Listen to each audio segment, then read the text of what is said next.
Well, welcome to the Startup Espresso. I'm Hall T. Martin, the host of the show, where we talk about raising funding for your startup and the time it takes to have an espresso.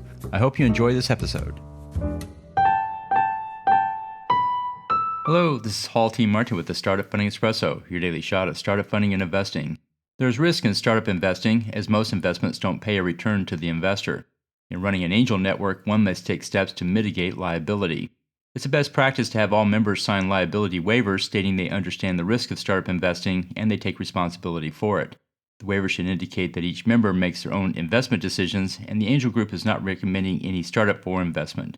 Members in the group should provide full disclosure. If the member has any relationship with the proposed startup, such as advising, consulting, or otherwise, the member should disclose that to the other members.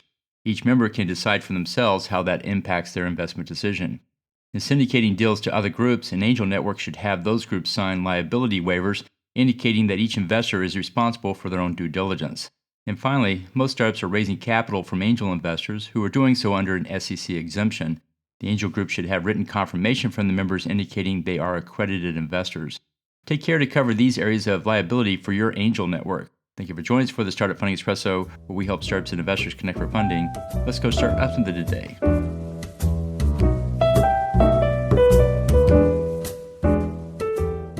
Hall T. Martin is the director of Investor Connect, which is a 501c3 nonprofit dedicated to the education of investors for early-stage funding. All opinions expressed by Hall and podcast guests are solely their own opinions and do not reflect the opinion of Investor Connect.